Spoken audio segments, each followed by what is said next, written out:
जब कांग्रेस पार्टी के अधिकांश सदस्य सरदार पटेल को भारत का पहला प्रधानमंत्री बनाना चाहते थे, तो फिर भी गांधी जी ने नेहरू को ही भारत का पहला प्रधानमंत्री क्यों बनाया, इसे आज की क्लास में हम लोग समझने का प्रयास करते हैं।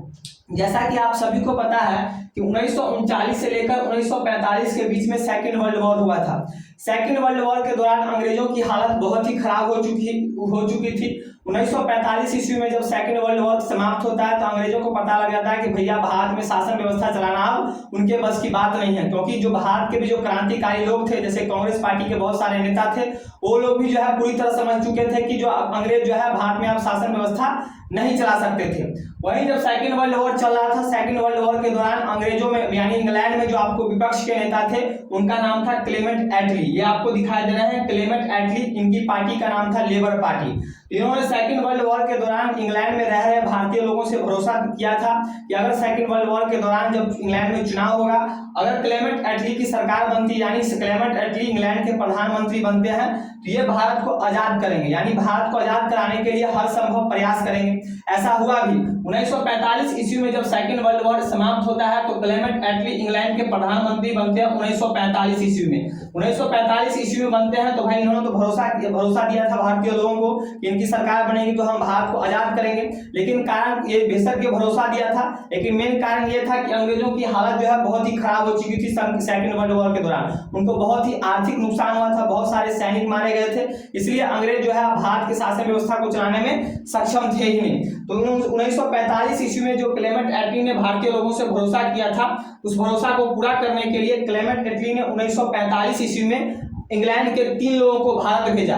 क्लेमेंट एटली ने यह कहा कि भैया अंग्रेजों ने यह कहा कि हम भारत को तो ऐसे आजाद कर नहीं देंगे, पहले देखेंगे कि भारत भैया आजाद करने के बाद भारत के लोग अपने शासन व्यवस्था को कैसे चलाएंगे, भारत के लोग जो है अपना संविधान कैसे बनाएंगे। इसके लिए क्लेमेंट एटली ने यानी इंग्लैंड ने जो है अपने 3 सदस्यों को यानी 3 अधिकारी को जो है अंग्रेज 3 अधिकारी को भारत भेजा। इसको जो है क्रिप्स मिशन कहा जाता है। आप सभी ने इतिहास में पढ़ा होगा क्रिप्स मिशन। इस क्रिप्स मिशन के 3 सदस्य थे। एक जो आपको दिखाई दे रहा है चश्मा वाला गोरखा व्यक्ति, इसका नाम था अलेक्जेंडर, सबसे बाएं। बीच में आपको दिखाई दे रहा है ये है मियां मोहम्मद अली जिन्ना। तो इसकी बात तो करना नहीं है, फोटो भी खिंचाया 1946 ईस्वी में जब ये लोग आए थे तो बीच में खड़ा होकर फोटो खिंचाया था। बीच में आपको दिखाई दे रहा है गोरखा, इसका नाम है पैथिक लॉरेंस। और तीसरा जो आपको लंबू दिखाई दे रहा है सर स्टॉफर्ड क्रिप्स। यही 3 लोग जो है आपको इंग्लैंड से चलकर भारत में आए थे। इनको ये जिम्मेदारी सौंपी गई थी कि भैया आप भारत में जाओ, भारत में देखो कि ये भारत के लोग जो है आजादी मिलने के बाद अपना शासन व्यवस्था कैसे चलाएंगे और अपना संविधान कैसे बनाएंगे, यानी संविधान सभा का गठन कैसे करेंगे। जब ये लोग भारत में आते हैं तो जो है एक एग्जीक्यूटिव यानी कार्यकारी परिषद का गठन किया जाता है, यानी अंतरिम सरकार का गठन किया जाता है। और इसमें यह कहा जाता है कि जो अंतरिम सरकार होगा यानी जो मेन चुनाव होगा, चुनाव में जो सरकार बनेगी, सरकार बनने से पहले जो अंतरिम सरकार यानी देख लिया जाएगा कि ये लोग सरकार चलाएंगे कैसे, भारत के जो नेता है वो सरकार कैसे चलाएंगे, उसी को अंतरिम सरकार कहा गया। तो इसमें यह कहा गया कि जो अंतरिम सरकार होगा उसका जो अध्यक्ष बनेगा, उस समय जो भारत का वायसराय था वही अंतरिम सरकार का अध्यक्ष बनेगा। तो उस समय भारत का वायसराय कौन था, तो ये दिखाई दे रहा है अंग्रेज, इसका नाम है लॉर्ड माउंटबेटन। लेकिन लॉर्ड माउंटबेटन नहीं कहना है, अंग्रेज लोग जो है जितने भी आप सभी को पता अंग्रेज गवर्नर जनरल या फिर वायसराय हुए अपने नाम के पीछे लॉर्ड लगाते थे। लॉर्ड मतलब क्या होता है, भगवान। ये लोग अपने आप को सर्वश्रेष्ठ समझते हैं, इसलिए अपने नाम के पीछे लॉर्ड लगाते हैं। आप लोगों को इसके नाम के पीछे लॉर्ड लगाने की कोई जरूरत नहीं है, इसका नाम क्या है, माउंटबेटन। तो आपको जो अंतरिम सरकार को कहा जाता है कि जो अंतरिम सरकार बनेगा उसका अध्यक्ष कौन होगा, तो भारत का वायसराय होगा। उस समय भारत का वायसराय था माउंटबेटन। और इसमें यह कहा जाता है जो अंतरिम सरकार होगा उसका जो उपाध्यक्ष बनेगा वो कांग्रेस पार्टी का अध्यक्ष बनेगा, यानी उस समय जो कांग्रेस पार्टी का अध्यक्ष होगा वही अंतिम सरकार का उपाध्यक्ष बनेगा। और ऐसा माना जाता था, ऐसा कहा जाता था और रियल बात भी था, जो कांग्रेस पार्टी का जो उपाध्यक्ष जो कांग्रेस पार्टी का जो अध्यक्ष होगा, जो अंतरिम सरकार का उपाध्यक्ष बनेगा, वही आगे चलकर जब फ्यूचर में भारत में चुनाव होगा तो वही जो भारत का प्रधानमंत्री बनेगा। ये बात तो कहा गया। तो उस समय आपको भारत के जो कांग्रेस पार्टी के जो अध्यक्ष थे वो आपको मौलाना अबुल कलाम आजाद थे। ये 1940 ईस्वी से जो है लगातार जो है आपको कांग्रेस पार्टी के अध्यक्ष बने हुए थे। तो अगर मान के चलिए मौलाना अबुल कलाम आजाद अगर कांग्रेस के अध्यक्ष बने रहते, यानी इसमें जो अंतरिम सरकार में अगर ये उपाध्यक्ष बनते तो मौलाना अबुल कलाम आजाद ही जो है भारत के प्रधानमंत्री बनते। तो ऐसा तो होने वाला नहीं था, क्योंकि प्रधानमंत्री मौलाना अबुल कलाम आजाद को जो है भारत का प्रधानमंत्री तो बनाना नहीं चाहते थे। बाकी सदस्य जो है इनको जो है प्रधानमंत्री के पद के रूप में देखना नहीं चाहते थे। भारत की जनता भी इनको प्रधानमंत्री पद के रूप में देखना नहीं चाहती थी। इसलिए कांग्रेस महात्मा गांधी ने इनको अबुल कलाम आजाद को कहा कि भैया आप अपने कांग्रेस पद से जो है इस्तीफा दे दीजिए। लेकिन मौलाना अबुल कलाम आजाद इस बात के लिए मानते सहमत नहीं थे कि वो अपने पद से इस्तीफा दे। कोई भी व्यक्ति क्यों देना चाहेगा, सबकी इच्छा होती है कि भैया हम ऊंचे पोस्ट पर जाए, लेकिन ये देना नहीं चाहते थे। लेकिन महात्मा गांधी के दबाव के बाद जो है उन्होंने अपने कांग्रेस पार्टी के अध्यक्ष पद से जो है इस्तीफा दे दिया। इस्तीफा देने के बाद अब कांग्रेस पार्टी का नया अध्यक्ष चुना जाएगा। तो नया अध्यक्ष चुनने के लिए आपको अप्रैल 1946 ईस्वी में कांग्रेस की कार्यकारी परिषद का जो है बैठक किया गया, यानी कांग्रेस कमेटी का जो प्रांतीय कमेटी थी उसका बैठक किया गया। उस समय आपको कांग्रेस का जो अध्यक्ष होता था वो अलग अलग प्रांत जो जिसमें कांग्रेस कमेटी थी वही कांग्रेस कमेटी जो है अपने अध्यक्ष को चुनती थी। तो उस समय आपको कुल 15 कांग्रेस कमेटी अलग अलग जो है प्रांतीय कमेटी आई थी। कितने? 15 प्रांतीय कमेटी आई थी इसमें अध्यक्ष का चुनाव करने के लिए। कब? अप्रैल 1946 ईस्वी में कांग्रेस की जो है कमेटी का गठन हुआ। उसमें आपको 15 प्रांतीय कमेटी जो है कांग्रेस का अध्यक्ष चुनने के लिए आए। अध्यक्ष जब चुनने का बारी आया, जब वोटिंग का बारी आया, तो इस 15 सदस्य में से आपको जो है 12 सदस्य ने ये कहा कि भैया हम कांग्रेस का अध्यक्ष किसको बनाते हैं? तो सरदार पटेल को बनाते हैं। किसको बनाते हैं? सरदार पटेल को बनाते हैं। जो 3 सदस्य थे, 3 सदस्य में से कहा कि भैया हम जेपी कृपलानी और आपको पी सीतारमैया को बनाते हैं। यानी 15 सदस्य आए थे वोटिंग करने के लिए, यानी कांग्रेस का अध्यक्ष कौन होगा। 15 में से आपको 12 सदस्य ये कहते हैं कि सरदार पटेल जो है कांग्रेस के अध्यक्ष बने, 3 ये कहते हैं कि पी सीतारमैया बने, या फिर आपको क्या कहते हैं जेपी कृपलानी बने, या फिर पी सीतारमैया बने। यानी 15 में से किसी भी सदस्य ने ये नहीं कहा कि आपको जवाहरलाल नेहरू जो है कांग्रेस के सदस्य बने। ये उस समय बीच में जो आपको महात्मा गांधी बैठे हुए थे, महात्मा गांधी का मुंह लटक गया, क्योंकि महात्मा गांधी जो है जवाहरलाल नेहरू को भारत के प्रधानमंत्री के रूप में देखना चाहते थे। क्यों देखना चाहते थे अभी हम आगे बताते हैं। तो महात्मा गांधी का मुंह लटक गया, तो महात्मा गांधी भैया ये क्या होगा, कोई तो सपोर्ट ही नहीं कर रहा है जवाहरलाल नेहरू को, तो जवाहरलाल नेहरू बनेगा कैसे। तो भाई अटल बिहारी आपको सरदार पटेल जो थे ये भी आपको देखे कि भैया ये जो है बहुत ही आगे का पालन करते थे महात्मा गांधी का।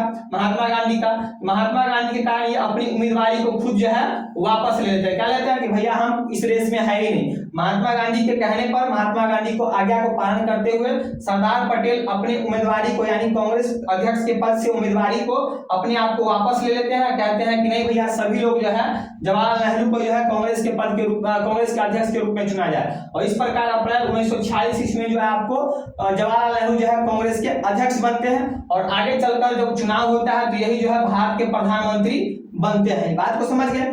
आप समझिए। अब बहुत सारे लोग कहते हैं कि अब भैया अगर सरदार पटेल को बनाया गया रहता अगर कांग्रेस का अध्यक्ष उस समय, तो यही भारत के प्रधानमंत्री बनते।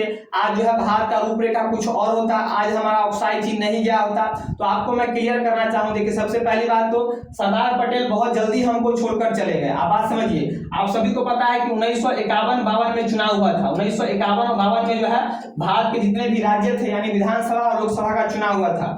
और सरदार पटेल जो है आपको 18 दिसंबर 1950 ईस्वी को, मात्र जब ये 75 साल के थे तो ये स्वर्गवास हो गए थे, यानी मर गए थे। तो आप समझिए जब चुनाव हुआ था 1951 में, चुनाव से जस्ट 1 साल पहले या 6 महीना पहले इनका मृत्यु हो गया। तो ये भैया चुनाव में तो हिस्सा ही नहीं लिए, तो ये प्रधानमंत्री बनते ही कैसे। इनका एज जो हो गया था 75, बहुत सारा इनको बीमारी भी हो गया था, तो ये प्रधानमंत्री बन ही नहीं पाते। अगर उस समय कांग्रेस के अध्यक्ष बन भी जाते तो अंतरिम सरकार में बेशक प्रधानमंत्री बन जाते, लेकिन रियल में जब चुनाव होता 1950 से 51 में तो रहते ही नहीं, तो प्रधानमंत्री बन ही नहीं पाते। और दूसरी एक संयोग की बात यह है, देखिए 75 साल में आपको सरदार पटेल भी मरते हैं और 75 साल में जवाहरलाल नेहरू भी मरते हैं। 27 मई 1964 ईस्वी को आपको दिल का दौरा किसको पड़ता है? जवाहरलाल नेहरू को पड़ता है, और ये भी स्वर्गवास हो जाते हैं। तो ये भी जब मरते हैं तो ये भी 75 साल के थे, ये भी क्या थे? 75 साल के थे। और सरदार पटेल जब मरते हैं तो ये भी 75 साल के थे। तो आपको कंफ्यूजन ये दूर हो जाना चाहिए कि अगर सरदार पटेल उस समय कांग्रेस के अध्यक्ष बन भी जाते तो फिर भी ये भारत के प्रधानमंत्री नहीं बन पाते, क्योंकि बहुत ही आपको जो है कम उम्र में, यानी 75 कम उम्र क्या, बहुत सारी इनको बीमारियां थी, तो 1950 ईस्वी में तो मर ही जाते हैं। 1951-52 में चुनाव आता है। अब बात ये आती है कि भैया आखिरकार आपको महात्मा गांधी जो है आपको जवाहरलाल नेहरू को ही प्रधानमंत्री क्यों बनाना चाहते थे। देखिए इसके बहुत सारे कारण हैं। पहला कारण ये, तो महात्मा गांधी ये समझते थे कि अगर सरदार पटेल अगर भारत के प्रधानमंत्री बनते हैं या सरदार पटेल कांग्रेस के अध्यक्ष बनते हैं, तो सरदार पटेल के अंदर में आपको क्या कहते हैं, जवाहरलाल नेहरू काम नहीं कर सकते हैं, क्योंकि जवाहरलाल नेहरू जो है महत्वाकांक्षी लोग थे, इनका जो अपना मानना था कि हम सर्वे सर्वा है। तो गांधी जी ये समझते थे कि भैया अगर सरदार पटेल अगर भारत के पहले प्रधानमंत्री बनते हैं तो सरदार पटेल के अंदर में जवाहरलाल नेहरू काम नहीं करेंगे, बल्कि अगर जवाहरलाल नेहरू अगर भारत के प्रधानमंत्री बनते हैं तो उसके अंडर में सरदार पटेल जो है काम कर सकते हैं, क्योंकि इनका स्वभाव बहुत ही जो है एकदम अच्छा कूल आदमी थे। इनको अपना जो ये नहीं था कि हम ये बने सर्वश्रेष्ठ बने। तो पहला बात तो ये था, इसलिए गांधी जी को भी पता था कि देश को दोनों की जरूरत है। उस समय देश को आपको जवाहरलाल नेहरू जैसे लीडर की भी जरूरत थी, क्योंकि इनकी लोकप्रियता भी जो आपको बहुत ज्यादा लोगों में थी और इनकी भी जरूरत थी। इसलिए महात्मा गांधी का मानना था कि अगर हम सरदार पटेल को मानते हैं तो ये फिर जो है पार्टी से बाइकआउट कर जाएंगे और फिर जो है देश को नुकसान होगा। तो पहला कारण ये समझ गए। दूसरा कारण ये था कि जवाहरलाल नेहरू ये समझते थे, महात्मा गांधी ये समझते थे कि आपको जवाहरलाल नेहरू सरदार पटेल की उम्र बहुत है, क्योंकि आप समझिए आपको 1950 ईस्वी में मर जाते हैं, उस समय इनकी उम्र 75 साल थी और ये कब मरते हैं, 1964 में मरते हैं। तो ये आपको गांधी जी बहुत दूरदर्शी वाले लोग थे, ये समझते थे कि इनकी उम्र ज्यादा हो चुकी है, अगर इनको अभी हाल फिलहाल में अगर प्रधानमंत्री बन भी जाते हैं तो ज्यादा दिन तक ये देश का कार्यभार नहीं संभाल सकते हैं, फिर अगर मर जाए तो फिर देश में हो सकता है कि अस्थिरता की स्थिति पैदा हो जाएगी। इसलिए भी जो है महात्मा गांधी सरदार पटेल को भारत का प्रधानमंत्री नहीं बनाने के पक्ष में थे। दूसरा कारण ये हो गया। तीसरा कारण ये था कि भैया देखिए जवाहरलाल नेहरू जो है आपको बचपन से विदेश में रहे थे, एकदम अंग्रेजों के बीच में रहे थे। तो जवाहरलाल नेहरू एक प्रकार से अंग्रेज देखने में भी अंग्रेजी लगते थे, एकदम इनका चाल ढाल पहनावा, इनका स्टाइल, इनके बोलने का स्टाइल, इनके खाने पीने का स्टाइल, सब कुछ जो अंग्रेजों जैसा ही था, क्योंकि बचपन से अंग्रेजों के बीच में रहे थे।